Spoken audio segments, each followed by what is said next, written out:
Bueno, buenas noches.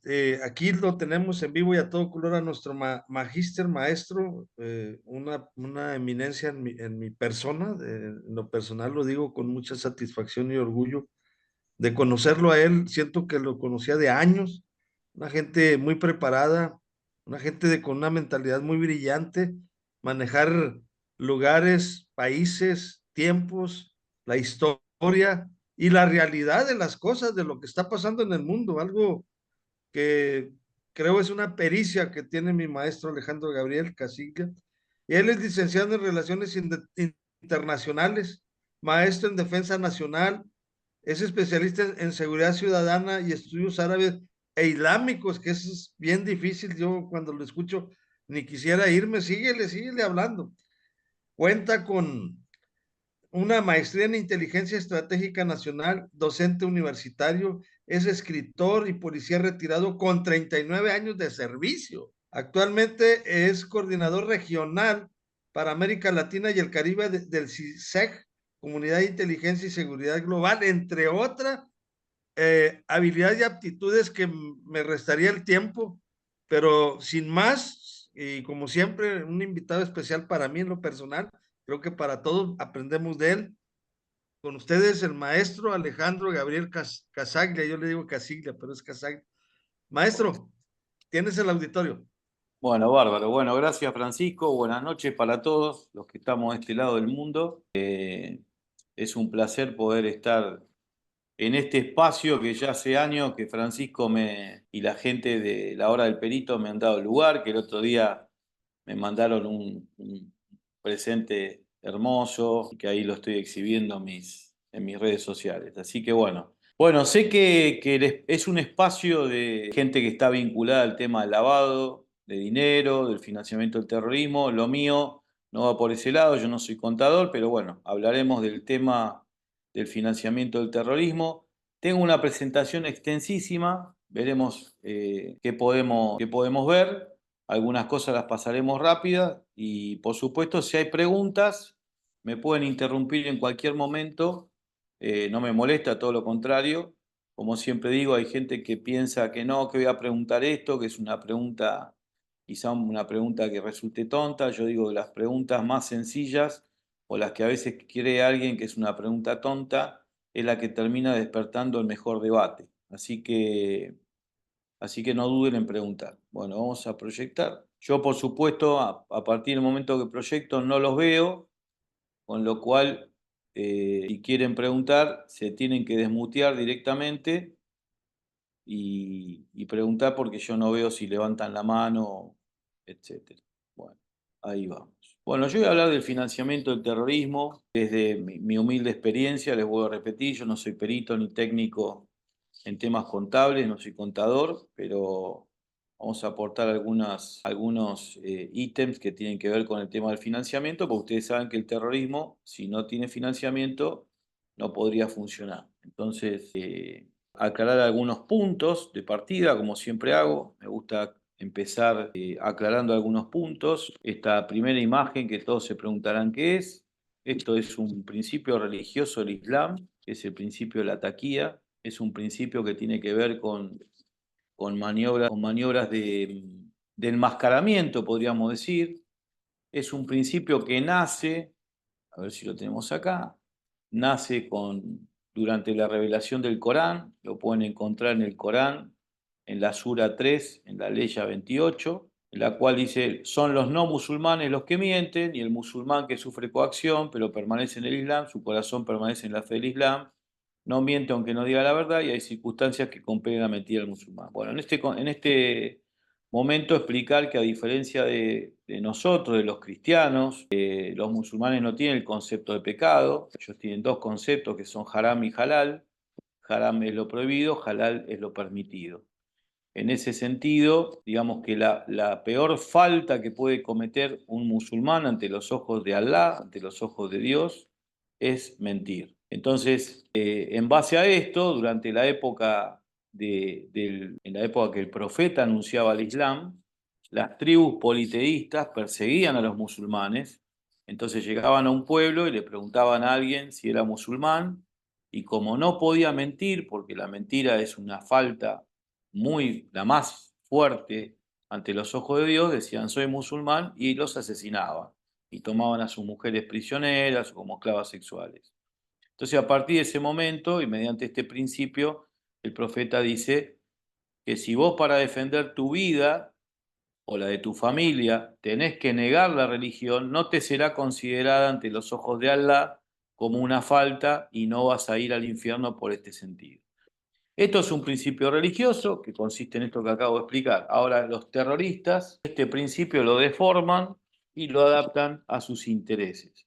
En definitiva, lo que dicen ellos es que lo usan como una manera de mezclarse o mimetizarse con los occidentales para no ser detectados y poder hacer sus actividades. Por eso yo cuando doy clases a los policías, a los operativos, le digo, nunca busquen una persona que esté vestida con una chilaba, con la vestimenta propia de un árabe, de un musulmán, ni que esté con un Corán abajo del brazo, ni que tenga su barba larga, no busquen, porque en ese momento esa persona no va a hacer ningún atentado, sino que todo lo contrario. En el momento que quiera hacer una acción, se va a tratar de mimetizar, vistiendo como occidental, no respetando los principios del Islam, no rezando, no yendo a la mezquita, afeitándose su barba, vistiéndose como cualquiera de nosotros, y un montón de maniobras más, como por ejemplo beber alcohol, concurrir a prostíbulos, que son dos cosas que están prohibidas en el Islam, el consumo de alcohol y la prostitución, pero bueno, lo van a hacer a modo de mimetizarse con nosotros y no ser detectados. Así que bueno, este es un principio que me gusta explicar. Y después, diferencias también, aclarando conceptos. Ahí tienen 5 palabras. En principio, decir que musulmán y árabe no son conceptos, no son sinónimos. Una persona puede ser musulmana y no ser árabe. De hecho, en todos los países hay personas que se han convertido al Islam, es decir, son conversos, pero eso no los convierte en árabe. Es decir, musulmán es una persona que profesa la religión islámica, mientras que árabe es una persona que culturalmente nace en un país árabe y habla el idioma árabe como lengua materna, más allá de los distintos dialectos que existen en el árabe. Entonces, no es lo mismo, no son sinónimos. Puede ser una persona árabe y no ser musulmana. Por ejemplo, nosotros en Argentina tenemos una gran colectividad de libaneses. La mayoría de los libaneses antes de la guerra del 82, donde Hezbollah se apropió prácticamente de un país brillante y hermoso, muchos cristianos, porque era un país con mayoría de cristianos, cristianos maronitas, tuvieron que escapar y muchos de ellos vinieron a nuestra región y muchos se instalaron en la Argentina. Con lo cual son árabes, pero no son musulmanes, son cristianos, ¿no? Entonces, este tipo de aclaración es válido. Y después, lo mismo que el concepto islamista o islamismo. El islamismo no es lo mismo que el Islam. El Islam es una religión, el islamismo es una ideología política que por supuesto se apoya en el Islam, pero que no tiene nada que ver con religión, sino que tiene que ver con política. Dentro del islamismo encontramos, digamos, dos vertientes, una vertiente moderada, que no tiene nada que ver con la violencia. Si yo he tenido profesores islamistas moderados, árabes y no árabes, pero que detestan el terrorismo igual que nosotros. Pero dentro de lo que es el islamismo radical, ahí encontramos las ideologías y el pensamiento de los grupos terroristas.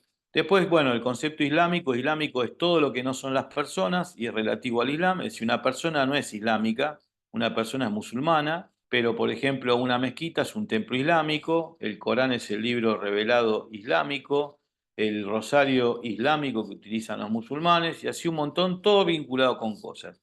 Y finalmente el concepto yihadista o yihadismo, que no tiene nada que ver con el concepto que nosotros decimos guerra santa. Guerra santa es un concepto introducido por los occidentales durante las cruzadas, donde los papas y los reyes cristianos hacían las cruzadas, iban a pelear la guerra santa para recuperar los territorios santos. En realidad lo que se buscaba era el dominio de las rutas comerciales que comunicaban Oriente con Occidente. Yihadismo es una palabra, o yihad es una palabra que significa esfuerzo en árabe, que no tiene nada que ver con guerra santa. Y el profeta decía que había dos tipos de yihad. El profeta Muhammad decía que estaba la yihad mayor o gran yihad, que es el compromiso que tiene todo musulmán por ser cada vez mejor. Es decir, un concepto que coincide con la mayoría de lo que profesan las religiones, donde nosotros, cuando concurrimos a nuestros cultos, a nuestras iglesias, siempre vamos a escuchar un mensaje que hable de amor, de paz y no de guerra, es decir, y nos va a instar a ser cada vez mejores. Mientras que después existe el concepto de yihad menor, que sí es un esfuerzo para el combate, pero es un esfuerzo para el combate de guerras defensivas. En ese momento, las tropas que guiaba el profeta Muhammad con sus generales eran guerras donde defendían los territorios ante los avances de las tribus árabes politeístas. Por supuesto que los terroristas hoy han adoptado el concepto de guerra santa y ustedes van a escuchar muchos radicales islamistas haciendo sus mensajes de llamados a la violencia y haciendo un llamado de guerra santa. Bueno, estos conceptos en principio para aclarar y poder avanzar. Dentro del Islam tenemos varias ramas, pero las dos ramas mayoritarias del Islam son el sunismo y el chiismo, ¿no? El sunismo que tiene, digamos, su faro de inspiración lo tiene en Arabia Saudita, que es donde comenzó el Islam, en la ciudad de la Meca, y que está constituido el sunismo por el 85% de los musulmanes. Es decir, dentro de los 1.700 millones de musulmanes que existen actualmente en el mundo, el 85% son suníes. Y, vuelvo a repetir, son la mayoría de los países árabes, y no solamente países árabes, porque hay muchos países que son islámicos y no son árabes. Por ejemplo, el país donde más musulmanes hay es Indonesia. Indonesia no es un país árabe.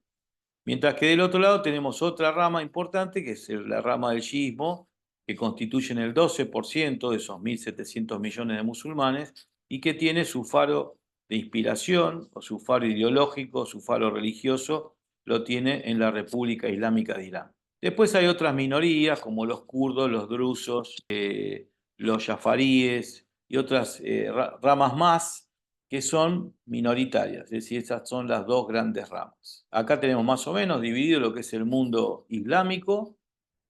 Lo que ven en amarillo son todos los países islámicos con mayoría suní, y ahí ven en verde todo lo que vendría a ser Irán, el sur de Irak, Siria y el Líbano, que tienen mayoría chiías o chiitas. Esto no nos vamos a meter, son conceptos que tienen que ver con la ideología. Ustedes sí van a escuchar, sobre todo lo que está pasando ahora en Medio Oriente, van a escuchar noticias donde se va a hablar de organizaciones salafistas o wahabíes o wahabitas. Son dos ideologías radicales.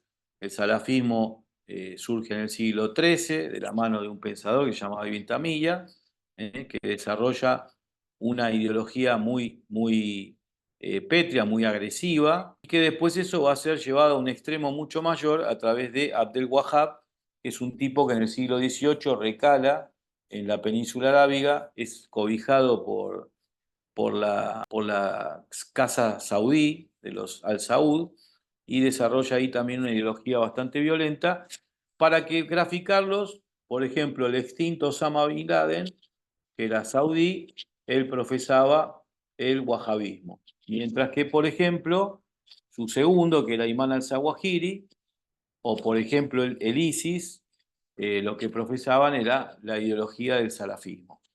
Sobre todo el salafismo que fue diseminado o fue expandido por la hermandad musulmana egipcia. Bueno, esto lo vamos a pasar. Por supuesto, cuando hablamos del terrorismo, a diferencia del crimen organizado, como ustedes saben, sobre todo los que se dedican al tema lavado, el objetivo del crimen organizado es la obtención de bienes. No hay dudas, más allá de que compren voluntades, de que compren políticos, de que financien partidos y gobiernos, el objetivo final del crimen organizado es siempre económico, mientras que el objetivo del terrorismo es un objetivo político. Siempre persiguen un objetivo político.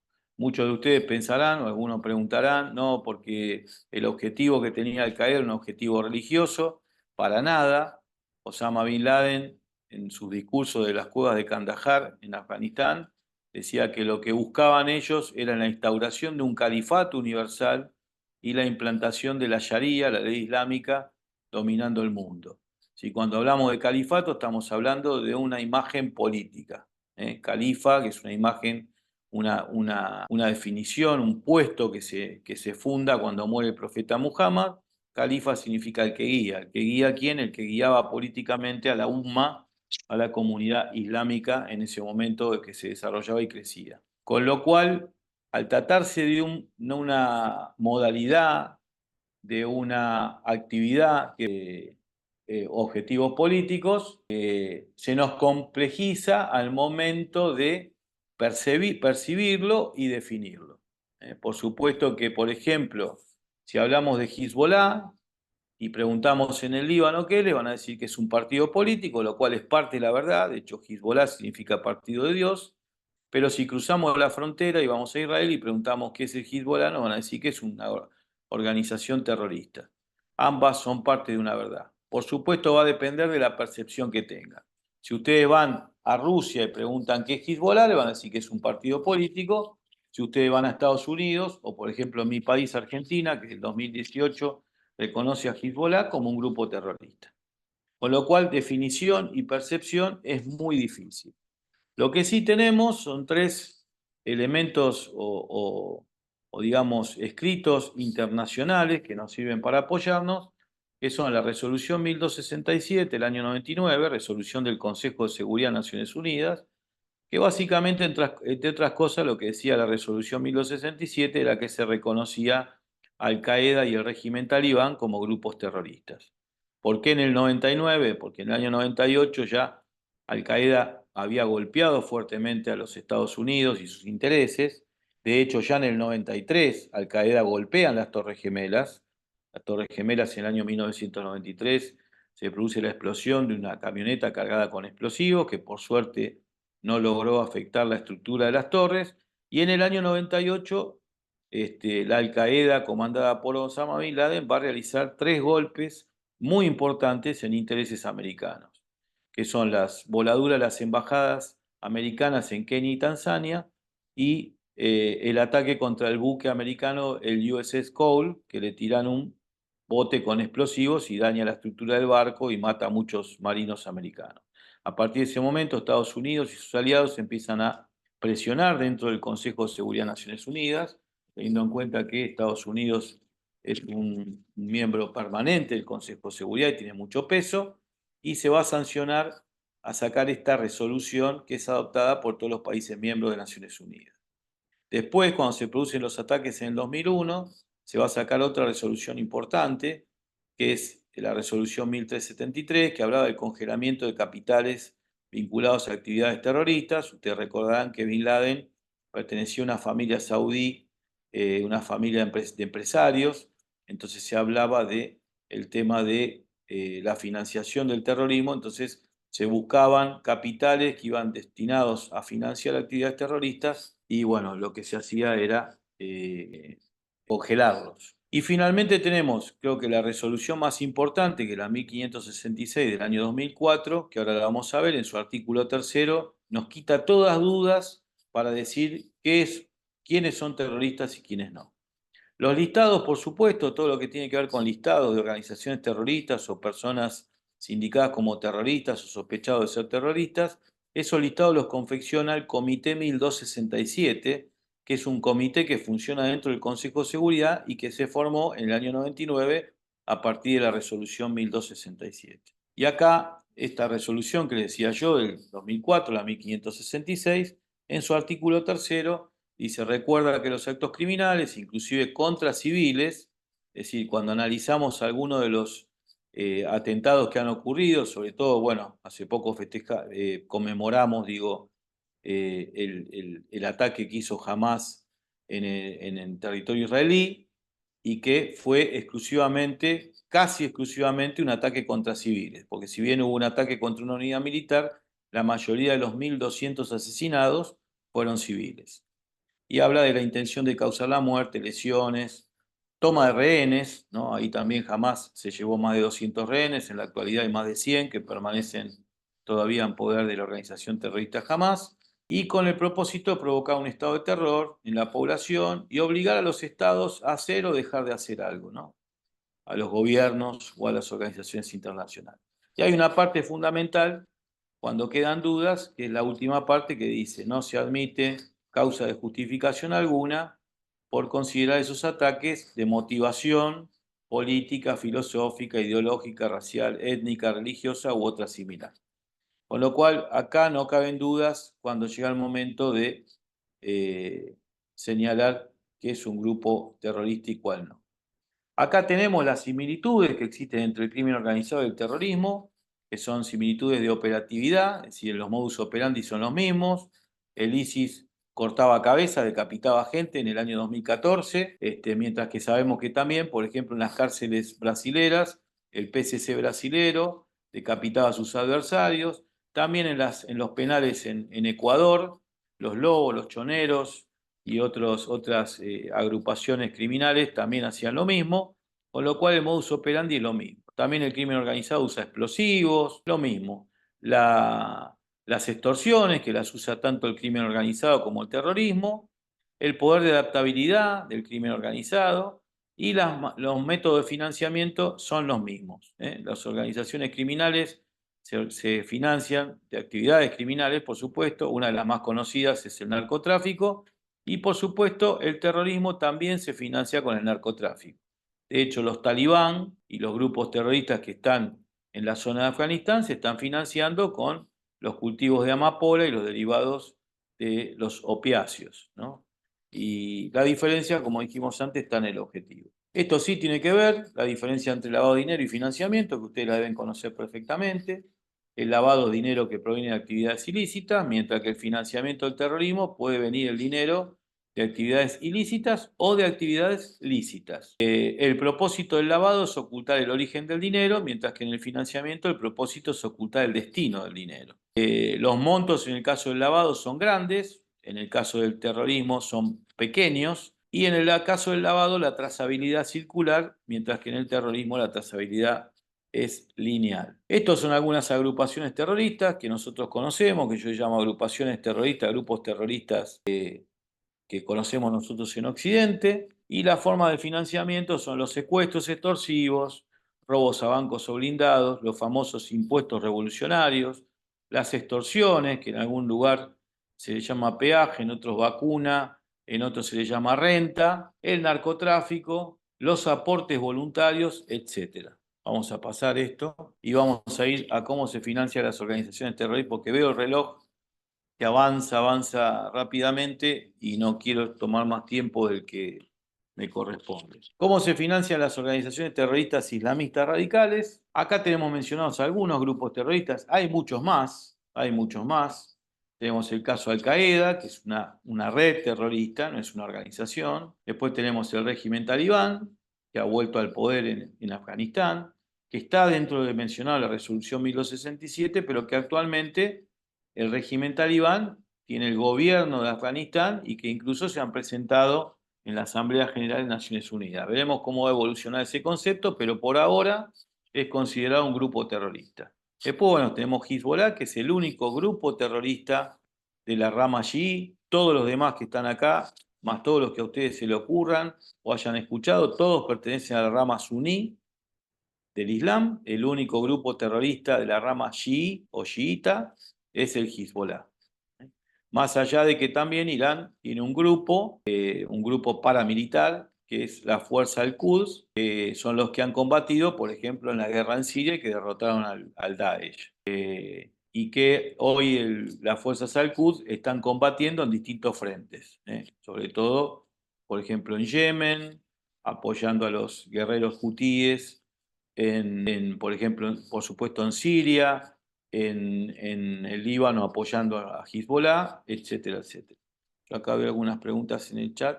No, no tiene nada que ver con lo. Después tenemos el grupo Al-Fatah, es un partido político que está en la zona de Cisjordania, y del otro lado, también en Palestina, encontramos dos grupos terroristas. Uno está mencionado acá, que es Hamas, que es el que ha llevado adelante los ataques del 7 de octubre del año pasado y quien está siendo combatido por la Fuerza de Defensa israelí en el campo de batalla en la Franja de Gaza. Tanto el Hezbollah como el Hamas son partidos políticos, Al-Fatah también, pero que tienen su brazo armado. Es decir, Hezbollah es un partido político, tiene sus comandos, que es su brazo armado, Al-Fatah es lo mismo, y en el caso de Hamas, Hamas es un partido político, tiene representación política en la Franja de Gaza, pero tiene un brazo armado que son las brigadas Al-Qassam. También en la Franja de Gaza, que ahí no está mencionado, tenemos la Yihad Islámica Palestina, que ha sido financiada por la Hermandad Musulmana de Egipto, y que tienen también un brazo armado, que son los mártires de Al-Aqsa, que también combaten contra el ejército israelí en el campo de batalla en la Franja de Gaza. Después tenemos el grupo Al-Shabaab. Al-Shabaab es el grupo que ustedes lo habrán visto en películas, como por ejemplo La caída del halcón negro, o por ejemplo la película reciente de Tom Hanks, Capitán Philip, donde se ve ahí cómo se financian con la piratería, es decir, secuestrando barcos y tripulaciones y pidiendo rescates. Y eso es Al-Shabaab. Después tenemos Boko Haram. Boko Haram es una organización terrorista que surgió en Nigeria y hoy se ha expandido a otros países linderos como Chad, todo lo que tiene que ver no solamente con los países africanos occidentales, sino también con países del África subsahariana, que están involucrados, por supuesto, en lo que es el tráfico de cocaína, que va desde Sudamérica a Europa vía África, y que le han jurado en su momento lealtad al Estado Islámico, al califa del Estado Islámico, y que se va expandiendo cada vez más. Hay otras organizaciones terroristas también en el Magreb Islámico, algunas filiales de Al-Qaeda, también la presencia de algunas células de ISIS en países como por ejemplo Libia. Y también tenemos el caso Abu Sayyaf, que es una organización que estaba en Filipinas, y los tigres tamiles o los tigres de Tamil que actuaron en Sri Lanka, que fueron derrotados en el campo de batalla, pero que algunas células aún persisten y recurren a actividades terroristas. Y ahí me pregunta Blanca Aide Melo, ¿en Colombia la FARC no están en este grupo de terrorismo? Sí, para mí sí, pero estamos hablando de grupos islamistas. No nos da el tiempo para mencionar todos los grupos. Para mí sí las FARC son terroristas, si bien no todos los países reconocen a la FARC como grupo terrorista. De hecho, en mi país, Argentina, nunca se han reconocido a la FARC, ni al Ejército de Liberación Nacional, ni a Sendero Luminoso de Perú, ni al Movimiento Revolucionario Tupac Amaru de Perú, nunca fueron reconocidos como grupos terroristas. ¿Esto por qué? Y por la situación que yo decía que como su finalidad política depende el color político del país para reconocer o no. Sí, el logo del Ejército de Liberación estaba, el de la FARC no está porque ustedes saben que la FARC está en un proceso, entre comillas, de desmovilización o de desarme. Sí han subsistido 3 facciones de la FARC que están ubicadas en distintos lugares, todos coinciden prácticamente con lugares donde hay plantación de hoja de coca. La FARC, digamos que como FARC, lo que conocimos como FARC, prácticamente dejó de existir y hoy subsisten 3 frentes que se convirtieron y llevan otros nombres, pero bueno, sí, por eso ahí Giancarlo Serrano habla de ideologías políticas extremas. Podríamos debatir muchísimo tiempo sobre esto. La idea es que no, centrarnos en lo que es el financiamiento, pero bueno, después si alguno está interesado me puede contactar y podemos debatir sobre lo que es una ideología política extrema o lo que es terrorismo. Yo les recomiendo que se bajen la resolución 1566 del año 2004, y ahí tiene el artículo 3º donde les va a esclarecer cualquier duda que puedan tener. Voy leyendo algunas cosas. Claro, ahí pregunta Pablo Daniel Vélez si el determinar un grupo terrorista es terrorista o no es facultativo. Claro, tiene que ver con la función o la facultad que tiene un Estado soberano, y dentro de su soberanía el Estado puede hacer su propio listado de terroristas y de organizaciones terroristas, pero todo va a estar marcado por la finalidad de los grupos, que es una finalidad política. Por eso depende el color. Por ejemplo, en Colombia, ustedes saben que el antiguo M-19 era un grupo terrorista. Después se movilizó. El presidente Petro de Colombia es una persona que era miembro del M-19 y por supuesto debe tener una opinión distinta a la mía respecto de quién es terrorista y quién no, por cuestiones ideológicas, porque esta modalidad, este fenómeno está, digamos, sumergido en todo lo que es política. No entiendo por qué solo los ataques van contra Estados Unidos. No, no es tan así. En realidad, Estados Unidos sí tuvo varios ataques, pero hay ataques en distintos países y, por supuesto, va a tener que ver con la ideología del grupo terrorista que va a identificar a sus enemigos y en base a eso los va a atacar. Por ejemplo, hoy Hezbollah sí se centra sus ataques en lo que es el Estado de Israel, pero Hezbollah, cuando se produce la revolución en el 82 y cuando estaba la intervención de Naciones Unidas, donde había cascos azules de Estados Unidos, de Francia, de Gran Bretaña, atacaban unidades, por ejemplo, francesas. Hoy Hezbollah no ataca a Francia, ataca al Estado de Israel. Pero bueno, todo va a depender del momento político que se está viviendo.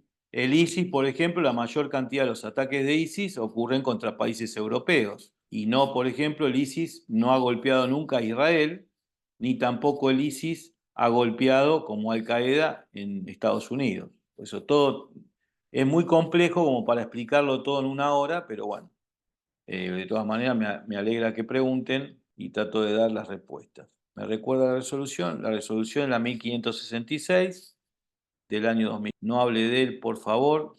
Yo la verdad que puedo hablar de todos.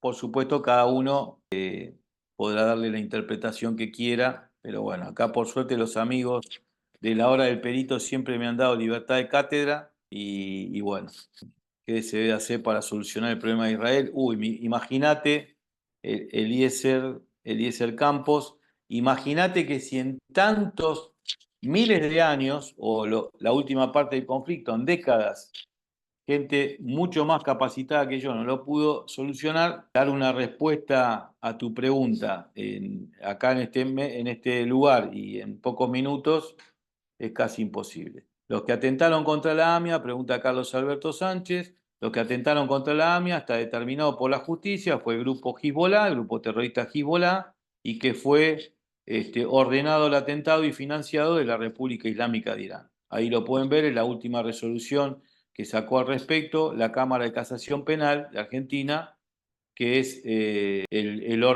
mayor órgano judicial dentro de lo que es la justicia penal. Bueno, seguimos entonces. ¿Cómo se financian estos grupos? Estos grupos se financian con remesas de dinero, con donaciones, bueno, ahí tienen todo lo que tiene que ver con ONGs, ahora vamos a hablar, aporte de estados sponsors, por supuesto narcotráfico y otros delitos, la piratería, como vimos ahí el caso de Al-Shabaab, y otros delitos más, secuestros, por supuesto.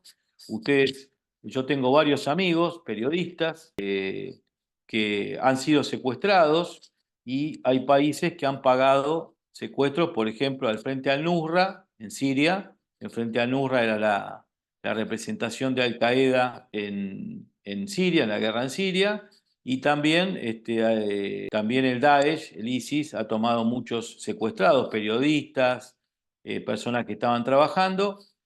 Muchos de los países pagaron rescates, lo cual es una medida que ha sido criticada por algunos países. Hay casos de que no se aceptaron porque eran casos de gente que decapitaba. Por ejemplo, la decapitación que vimos de Jane Foley, un periodista americano que, por supuesto, Estados Unidos no negocia con los terroristas, Gran Bretaña tampoco, Israel tampoco, y bueno, ese Jane Foley fue decapitado junto a otros periodistas corresponsales que fueron secuestrados y que fueron decapitados. Otros periodistas la pudieron contar, por suerte. Japón en su momento pagó, España pagó. Les hablo de casos puntuales, por supuesto nunca el gobierno lo va a reconocer, es lógico, pero se han pagado. Bélgica pagó, etc. Yo les recomiendo ver un documental que escribió, que realizaron en base a la historia que contó Marc Marginedas, que es un corresponsal español. Después, si a alguien le interesa, me lo puede pedir por privado y le puedo pasar. No lo tengo, el documental, pero les puedo pasar, digamos, las coordenadas. Y que hizo un documental llamado Volviendo a Raqqa, y que relata todo el tema esto de los secuestros y las decapitaciones. A ver qué dice. También se financia con minería ilegal, sí, por supuesto también. ¿Y qué más dicen acá? El profesor tiene jerarquía extraordinaria, puede hablar, decir lo que quiera, bueno, no, siempre con respeto, ¿no? Por supuesto. Y que, aclarando que no soy el dueño de la verdad, que por supuesto puede haber personas que tengan una opinión distinta a la mía y la respeto, como respeto la de todos. Horacio Leguiza pregunta, ¿todos los problemas de Estados Unidos no son autoprovocados por los servicios de inteligencia? Bueno, también es un tema que daría para hablar mucho, pero bueno, también hay consecuencias. Tendríamos que hablar horas y horas de lo que es la geopolítica y de lo que es la historia, de las cuestiones que han pasado, y como decía un profesor de historia que tuve yo, los pueblos tienen memoria y muchas de las cuestiones que ocurren hoy en día terminan siendo consecuencia de algunas cuestiones que se plantearon a través de la historia. Es decir, cuando se establecen, por ejemplo, el odio entre sunitas y chiitas, es un odio que viene del siglo VII por distintas cuestiones, y también el odio de algunas agrupaciones radicales árabes que tienen contra Occidente, también, bueno, los occidentales, no los que estamos acá en la sala, pero Occidente ha hecho también muchas barbaridades a lo largo de la historia. Entonces, hay cuestiones que se heredan históricamente y también el tema geopolítica. Hablar de terrorismo y de lo que está pasando hoy en el mundo, sobre todo en Medio Oriente, y de estas guerras y de estos atentados, nos llevaría mucho tiempo, pero eh, así todo les digo, nosotros estamos dando una diplomatura, terrorismo de teología yihadista, que dura 5 meses, 6 meses, y así todo hay temas que no los podemos tratar porque llevan mucho. Pero bueno, volviendo al tema del financiamiento, ¿qué riesgo, pregunta Daniela, qué riesgo hay hoy en día en la Argentina con los grupos islamistas? Tenemos un riesgo alto en la Argentina. Yo diría que hoy Argentina está en las mismas condiciones de riesgo que en los años 90, teniendo en cuenta que en el 92-94 tuvimos los 2 atentados, porque en ese momento, por cuestiones Argentina fue considerado por la República Islámica de Irán como un país traidor. ¿Por qué? Porque cuando el presidente Menem, esto para los que no conocen, Daniela, yo sé que lo conoce este tema, pero para los que no conocen, tuvimos un presidente llamado Carlos Saúl Menem, que hizo lo que se llamaron las relaciones carnales con Estados Unidos. Dentro de esas relaciones carnales, Estados Unidos, para ayudarnos, nos puso condiciones. 2 condiciones fueron: una, que Argentina dejara el proyecto del misil Cóndor, que era un proyecto de desarrollo nuclear, porque no quería que hubiera armas nucleares en América del Sur, en América Latina, y el otro fue dejar de proveer a Irán, que en ese momento los dejamos con un reactor a medio armar, y ahí consideraron que fue una traición y ahí nos metieron los dos atentados. Hoy en día, con el cambio de posicionamiento geopolítico, de política internacional de Argentina, con el cambio de gobierno, nos pone una situación parecida, porque el gobierno pasado de Argentina tenía una relación amistosa y el nuevo presidente que tenemos, Javier Milei, ha vuelto a posicionarnos en una alianza estratégica con Estados Unidos y con el Estado. Y eso nos pone en una situación de que Irán nos está considerando un país traidor. Con lo cual, la situación de peligrosidad es la misma que en los 90. La diferencia es que hoy hay una guerra y que Irán está poniendo todo, digamos, su esfuerzo, todo su financiamiento en la guerra que hay tanto en la Franja de Gaza como la guerra en el Líbano, más una guerra inminente que se estaría produciendo entre el Estado de Israel, que está siendo atacado de 7 frentes, ¿no? Y que ha sido atacado en forma directa por primera vez en la historia, directamente por Irán. Tener en cuenta a los nigerianos, vendedores de la vida pública, esos son senegaleses, no son nigerianos, pero bueno, por supuesto hay que tener cuidado. Volviendo al tema de financiamiento, porque la hora avanza, ya estamos en menos cuarto. Uno de los sistemas antiguos de financiamiento es el tema de la Hawala. Es algo que se sigue utilizando. Me gustaría saberlo eso, Horacio Leguiza, pero bueno, es una causa que está judicializada, una causa muy conflictiva, y la verdad que prefiero no dar una opinión al respecto, porque sería muy aventurada. Bueno, la Hawala es un sistema que no deja huella porque el dinero, digamos que el dinero se va de un lugar al otro, pero sin dejar marca. A ver si tengo la otra. Esto funciona así. Por ejemplo, la voladura de la AMIA en la Argentina se financió con Hawala. Ustedes fíjense que si entran van a ver que está todo claro, cómo fue el atentado, el mártir, el Yahid que se inmoló con la camioneta con explosivos, de dónde sacaron la camioneta, dónde sacaron los explosivos, por dónde entró la célula. Está todo claro. De lo que no se habla del financiamiento. ¿Por qué? Porque no hay huella de dinero. Se financió con este sistema Hawala. ¿Cómo funciona la Hawala? Supongamos que este personaje Abdul que está acá sea un terrorista de Hezbollah que están en la zona de América del Sur queriendo hacer un atentado, supongamos en Buenos Aires. Entonces él se va a la zona de Triple Frontera, más específicamente a Ciudad del Este, donde hay muchos comerciantes libaneses, muchos comerciantes libaneses que son comerciantes y no tienen, digamos, ninguna vinculación con el delito, pero hay muchos clanes libaneses que también se dedican al lavado y al financiamiento. Entonces la va a ver a Yasmín en Ciudad del Este, que es una jaguaradar, y le dice, yo necesito, Abdul le dice, necesito $50.000, por supuesto no le va a decir para qué, y mi garantía está en el Líbano, lo pueden contactar a Mohammed, que va a ser mi garantía. Yasmín lo llama al otro jaguaradar, Gulam, que se encuentra en el Líbano, y le dice, mira, acá viene un tipo, llama Atul, me pidió $50.000 y me dijo que Mohammed es su garantía. Gulam lo llama a Mohammed, que es el líder o uno de los líderes de Hezbollah en el Líbano, va a decir, sí, denle los $50.000, y Yasmín le da los $50.000 en efectivo a Abdul, y Abdul se va contento a comprar sus explosivos para hacer un atentado. Hasta ahí, bárbaro. No hubo circulación de dinero, con lo cual no hay huella para seguir de dinero. Y entonces me preguntarán, ¿cómo Yasmín recuperará sus $50.000? Bueno, porque Yasmín tiene familia y tiene empresas en el Líbano, de donde ella es originaria, y seguramente ahí Mohammed le dará el dinero a sus familiares, o en alguna operación comercial que hagan entre Yasmín y Gulam, le compensará con algunas mercaderías y compensará el dinero que le brindó al terrorista que va a hacer los atentados. No sé si está claro, es un sistema muy sencillo que se sigue usando.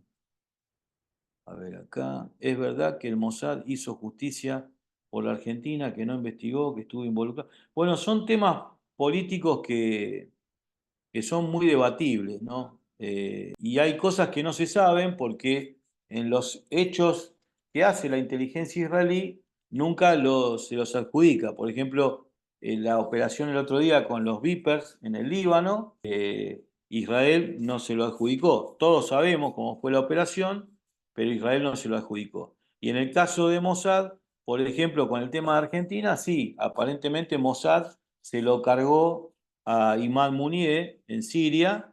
Imad Muniyeh fue uno de los ideólogos del atentado a la AMIA.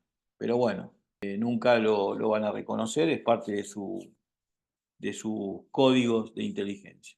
Bueno, las donaciones, cuando hablamos, por ejemplo, en el Líbano, Hezbollah ha formado muchas ONGs, ahí ven viudas con banderas, supuestamente ese dinero bueno, Horacio Leiza tiene muchas preguntas, no te las puedo responder, discúlpame, no es que te ignore ni mucho menos, pero bueno, tardaríamos por lo menos 4 o 5 horas en responder todas las interrogantes, así que perdón si no respondo algunas cosas. Y bueno, parte del dinero que se recauda a través de donaciones a ONG que están en el Líbano, parte del dinero va a la ONG, que es para financiar o para, digamos, el sostenimiento de las viudas y los huérfanos de las guerras, pero la mayoría del dinero va a parar a manos de Hezbollah para financiar atentados, etc.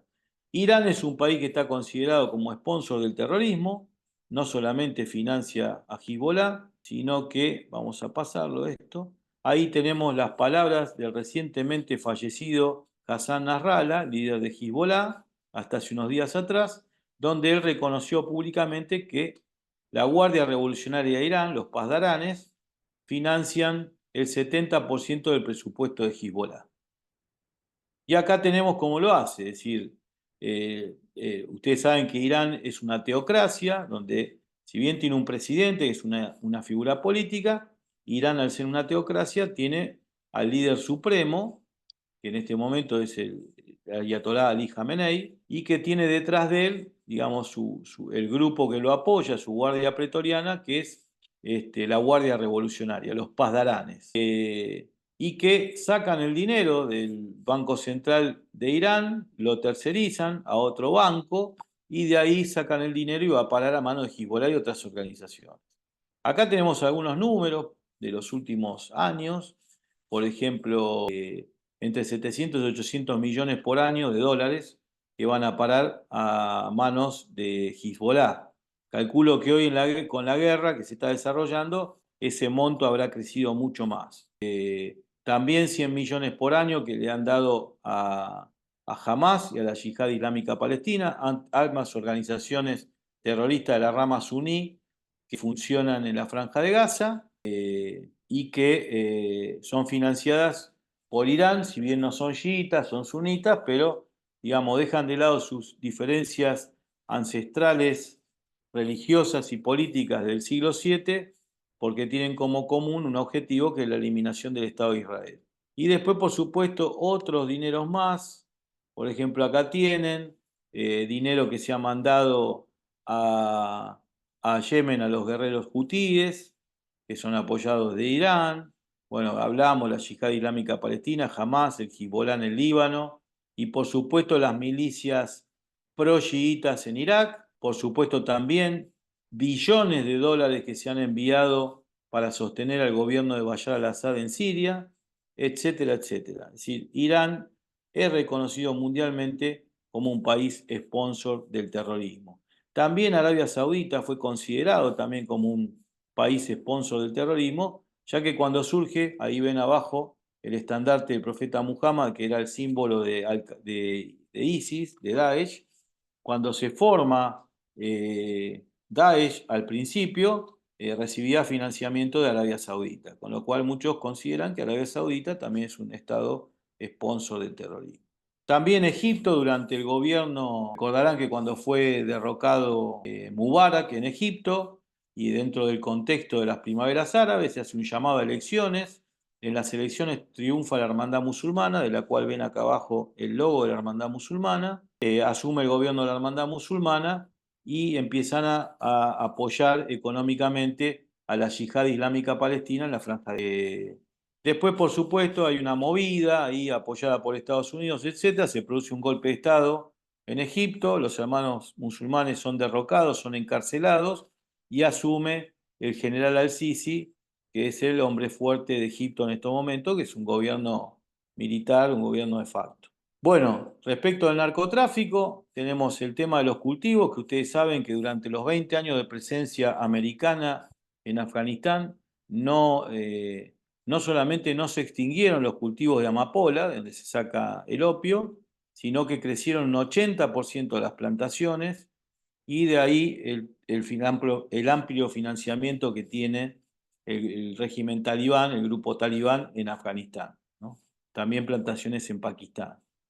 Y también el tema de las sintéticas, que acá tenemos el caso del Captagon, la droga del Estado Islámico, que ahí tienen una imagen muy simbólica, ven las pastillas de color negro, el color negro era el color del profeta Muhammad, es una simbología que usan, y por supuesto ahí tienen el testimonio de fe escrito en árabe artístico, y lo que se llamó la droga del yihadista. Es decir, al principio se fabricaba esta droga sintética con componentes de opiáceos y que se le daba a los combatientes de Daesh, porque ustedes saben que este tipo de drogas desinhibe, quita el dolor en el caso de un herido, quita el sueño, quita el hambre, da valor, entonces se le daba a los yihadistas. Después vieron el negocio de seguir fabricándola, y cuando Daesh pierde el financiamiento de los pozos petrolíferos que estaban en los lugares que ellos dominaban, cuando empieza a perder territorio, a perder los pozos de petróleo, a perder ese financiamiento, se empieza a financiar con la producción de sintética del Captagon. De hecho, la mayor fábrica de Captagon en el mundo está precisamente en Siria.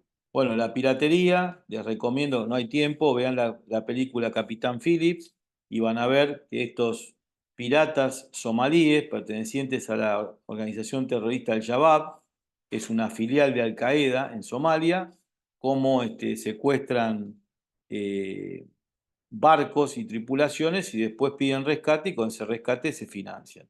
Hay países que no negocian, hay países que sí negocian y hoy en día los barcos mercantes están siendo autorizados a llevar armamento y llevan mercenarios que contratan para que los protejan de los asaltos de estos tipos. Bueno, el Daesh, hablábamos recién, el Daesh, esta es la estructura del gobierno que tenía Daesh, al cual el periodismo le puso Estado Islámico. En realidad, Estado Islámico es lo que hizo, componer un Estado islámico con una organización política comandada por un califa y estructurada políticamente con la Sharia como ley. Ustedes fíjense la importancia del tema financiero, que esto que vemos acá abajo, que son los consejos, vendrían a ser como en nuestros países los ministerios. Y ahí tienen lo que es el Consejo de Finanzas, Armas y Venta de Petróleo, vinculado al tema del financiamiento. El tema del petróleo, a medida que ISIS tomaba ciudades donde había explotación petrolera, se apoderaba de esos pozos petrolíferos y empezaba a explotar el petróleo y lo vendía. La diferencia es que mientras el barril de oro, el barril de petróleo en el mercado oficial oscilaba entre los 60 y 100 dólares por barril, el Daesh lo vendía entre 25 y 30. Con lo cual, el propio gobierno sirio, que estaba combatiendo contra el Daesh, les compraba petróleo, porque claro, se lo compraban a 25 dólares y lo vendían a 60, 70, 80 dólares en el mercado oficial. Lo mismo que el gobierno turco también le compró en su momento. Y ustedes fíjense, esta es una imagen que me encanta, porque acá tienen una foto de ese momento, donde tienen todos los países, el top 10 o el top 12, porque hay 12 países o 13, y fíjense que ahí ustedes tienen países como Arabia Saudita, Emiratos Árabes, Kuwait, todos países petroleros, y en el puesto, perdón, en el puesto número 9 tienen a Daesh, o sea, integrando el top 10 de los países productores de petróleo. Con lo cual, acá lo calificaban como si el Daesh hubiera sido un Estado, ¿no? Pero bueno. Y en base a esto, el armamento que compraron, toda la logística que bancaban, con los grandes volúmenes de dinero que le entraban por el tema del petróleo. Y lo último, porque ya estamos en hora, no sé, Francisco, si tenemos unos minutos más, me dirás. Adelante, maestro, adelante, sin falta. Bueno, lo último que hemos visto es el tema también de otra fuente de financiamiento que no deja huella, porque ustedes saben que a nivel internacional no está regulado el tema de los criptoactivos. Y ha habido operaciones, por ejemplo, acá tenemos una operación del 2019 de la Brigada Al-Qassam, que es el brazo armado de Hamas, comenzó con una campaña de donaciones a través de criptoactivos, ¿no? Ahí tienen la publicidad que hacía Hamas para recaudar dineros a través de criptoactivos. Después, por ejemplo, hay otros casos, el caso de en el 2020, donde el Departamento de Justicia americano estableció y desmanteló unas campañas que se habían hecho para financiamiento del terrorismo, destinada tanto a Hamas, Al Qaeda o a Daesh, que fue la incautación más grande de criptomonedas en manos de organizaciones terroristas. Más de 300 cuentas con cientos de millones de dólares que fueron detectadas y desarticuladas por el Departamento de Estado americano. También el caso de Francia, que en el 2020 detuvo y procesó a 8 personas vinculadas también con una operación para financiar a extremistas islamistas en Siria a través de criptoactivos. Y también tenemos en el 2021 el caso de la Oficina de Lucha contra el Financiamiento del Terrorismo del Estado de Israel, que también informó sobre la incautación de criptoactivos que habían sido transferidos a cuentas que manejaba la organización terrorista Hamas. En este caso, bueno, ahí tienen con distintos tipos de criptomonedas, Bitcoin, Ethereum, etc. Es decir, qué es lo que se está usando. Bueno, esto tiene que ver con todo lo que es el aparato propagandístico. Creo que no hay tiempo, ya se nos fue una hora. A ver si tenemos algo que les pueda contar. Bueno, esto, hoy para financiar un atentado terrorista no se necesita mucho dinero, porque a partir del año 2017 el Daesh empieza a implementar en el mundo lo que se conoce como terrorismo low cost o terrorismo de bajo costo, consistente en fabricación de explosivos caseros con elementos muy fáciles de conseguir y muy baratos, apuñalamientos, atropellamientos, sabotajes, es decir, atentados que no llevan prácticamente inversión, ¿no? Y bueno, el caso de nuestra región, mencionar que la presencia de Hezbollah es cada vez más fuerte. Hace unas décadas atrás solamente nos preocupábamos por la zona de la triple frontera entre Argentina, Brasil y Paraguay. Siguen estando ahí, pero también la plataforma que le ha brindado la alianza política que ha hecho la teocracia iraní con el gobierno venezolano, les ha dado la posibilidad de tener presencia en la región, donde Venezuela, por ejemplo, le brinda documentación, pasaportes, gente de origen iraní o libanés que van circulando por nuestra región con pasaportes que no son apócrifos, es decir, son pasaportes reales, que pasan todo tipo de controles y que son personas que le otorgan un pasaporte hasta con un nombre españolizado, que no hablan una palabra de español y circulan por toda la región con esos pasaportes. También le podemos sumar la alianza en materia militar que ha firmado el acuerdo en materia militar que firmó el gobierno de Bolivia con la teocracia iraní también. De hecho, hace 2 años atrás estuvo el general Soleimani, que es el actual ministro de Defensa de Irán, que es uno de los 8 funcionarios iraníes que están pedidos con pedido de captura internacional por su participación en la voladura de la AMIA. Estuvo presente en Bolivia. De hecho, por información de inteligencia que tenemos, se sabe que los mismos drones que utilizó Irán en el ataque de abril hacia territorio israelí, esos mismos drones los encontramos, por ejemplo, en Bolivia, con lo cual es cuestión de tener presente. Y por último, respecto del financiamiento, hemos tenido casos en la zona de triple frontera entre Argentina, Brasil y Paraguay. En el año 2018 se detiene al líder del clan Barakat, Asad Ahmad Barakat, y en el 2021, también en plena pandemia, se lo detiene a Qasim Mohammad Hijazi, líder del clan Hijazi, ambos se anunció por lavado de dinero y financiamiento de terrorismo. La realidad que como son delitos muy difíciles de probar, estos tipos están procesados por evasión fiscal. A ver acá. Bueno, ahí tienen mi mail por si alguno me quiere ubicar, si no se lo piden a mi amigo Francisco, que tiene todos mis datos y en lo que humildemente les pueda colaborar, ahí estamos a disposición. No sé si hay Excelente.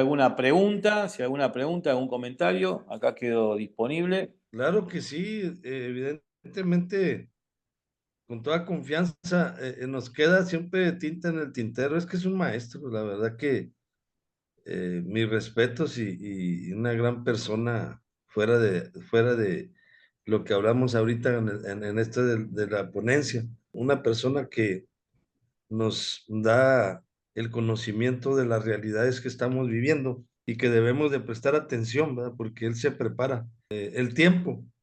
Quisiera que también por su trabajo y la diferencia de horas, estamos a 3 horas de aquí donde estoy yo, a las que tiene Alejandro por allá, y en otras son 2 horas, otras es una hora adelante.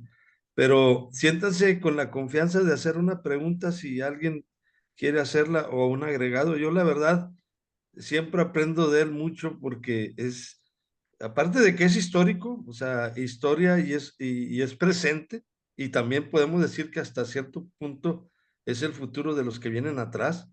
El, el, el que él nos instruya y nos platica y nos diserte de una manera muy entendible de los datos duros, porque finalmente en la cuestión pericial, en la cuestión contable, en la cuestión financiera, ahí se ve, ¿verdad? Más que son delitos, ¿verdad? En este caso.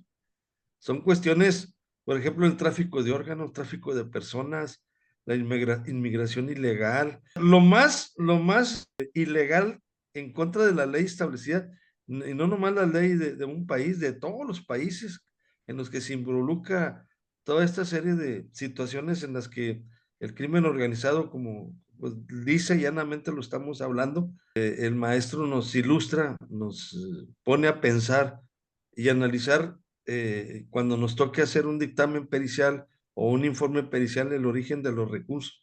¿Cuáles son las fuentes principales de esos recursos?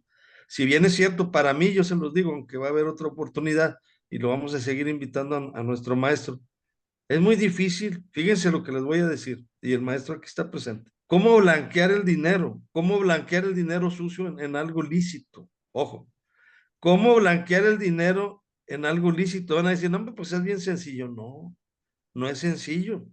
Ahorita decía el maestro, y en el ejemplo que dice, aquí está una persona común, el que puso de ejemplo, y cómo le dan los $50,000 o el dinero que sea sin que haya rastro. Ahí te lo está diciendo. Es una investigación pericial. Encontrar la teja o la madeja de la teja o la madeja del hilo, hacia dónde, cómo le hicieron. Ese es nuestro trabajo, pericialmente, lo que está diciendo el maestro. Y nos pone esos ejemplos que son reales y están pasando ahorita actualmente. Por eso, cada vez que viene el maestro Alejandro, viene con algo como los lanzadores del béisbol en la loma de los disparos, ¿verdad? No sabemos por dónde te va a tirar la bola, ¿verdad? Y nos poncha, nos explica con detalle esto es lo que está pasando, señores, ¿sí? Entonces es interesante. Y pues yo les hago esta manera de apreciación con todos mis respetos a todos y me incluyo, para que ustedes también hagan lo propio, si es posible, de comentar o de hacer una pregunta, si está en sus manos, hacerlo. Y si no, pues para dar paso al certificado de nuestro estimado maestro. Ingeniero Lucio, si está ahí y si no, como a veces me dice, pues se lo enviamos. Usted díganos. O si hay alguien que vaya a participar, por favor, con toda confianza. Adelante, 2 minutos, 3 tenemos todavía, a reserva de lo que nos diga el maestro. Sí, hay varios comentarios, preguntas muy interesantes, pero bueno, cada pregunta nos llevaría mucho tiempo en contestar. Ahí, bueno, Daniel hablaba del caso de París, del Bataclan, por ejemplo. Bueno, hay muchos casos de terrorismo low cost, el de Barcelona, hay un montón. Después, bueno, Eliezer Campos dice, en definitiva, todos estos grupos lo que persiguen es poder en el mundo, tal cual, por eso dije que es un tema político, el poder político persiguen, quieren tumbar el poder económico de Occidente, en realidad no solamente el poder económico, quieren tumbar todo. Ahí Osama Bin Laden hablaba de la instauración de la Sharia y la implantación de un califato universal, que es lo que ellos tienen objetivo y que parece que fuera algo utópico pero que cada vez se está acercando más a la realidad. Europa está pensado que en 20 o 30 años Europa si no cambia de política va a caer, con lo cual cuando caiga el muro de contención de Europa van a venir por nosotros y de hecho ya están preparando el terreno, metiéndose en varios países, así que hay que tener mucho cuidado. Bueno, acá dice Horacio Leguiza, esto nunca va a acabar. No, no va a acabar. No, lamentablemente una vez le pregunté a un islamista, un musulmán, un árabe, le pregunté cuándo iba a terminar esto con Israel y me dijo cuando uno de los dos no exista. Con lo cual se pueden imaginar que con esta respuesta, bueno, respecto de las BRICS, es un tema que tiene que ver más con negocios y economía que con terrorismo. Hay que seguirlo de cerca. Estamos más cerca, Horacio dice, estamos más cerca de una tercera guerra mundial. No va a haber una tercera guerra mundial en lo inmediato. Esto todos los especialistas internacionales lo dicen. Lo que sí puede haber una guerra regional en la zona de Medio Oriente que se produzca y se lleve adelante por varios años. Los grupos, Enoch Morales dice, los grupos guerrilleros declarados como terroristas como el Ejército de Liberación Nacional son la misma fuente de financiamiento, sí, se financian de la misma manera. Y bueno, amigos de Petro, sí, bueno, no quiero opinar de países hermanos porque por ahí algunos se enoja, pero bueno, creo que ahí estamos. Así que gracias por todo y gracias por las preguntas, los comentarios. Gracias, Pancho, por la invitación. Hombre, maestro, agradecidos y agradecidos somos nosotros por tan brillante ponencia. Como siempre te digo, nos dejas pensando con un sabor de boca y una disculpa a todos y a todas porque tenemos también aquí en el enlace, hombre, Daniela Beatriz Abatecola. Ella está de apoyo también, estimado Alejandro. Si puedes poner la pantalla, Daniela, se me pasó una disculpa, ahorita que estábamos apenas en el inicio se me pasó, pero quiero que la vean porque ella va a estar siempre aquí al pendiente. Daniela Beatriz, nos está apoyando también junto con el ingeniero Lucio Garro. Ah, ok. Ok, de acuerdo. Dice que no puede poner el video, pero ahí nos manda saludos. Le manda saludos también, maestro Alejandro. Daniela Beatriz, Gracias, sí, sí. para todos. Ya hemos conversado con Daniel.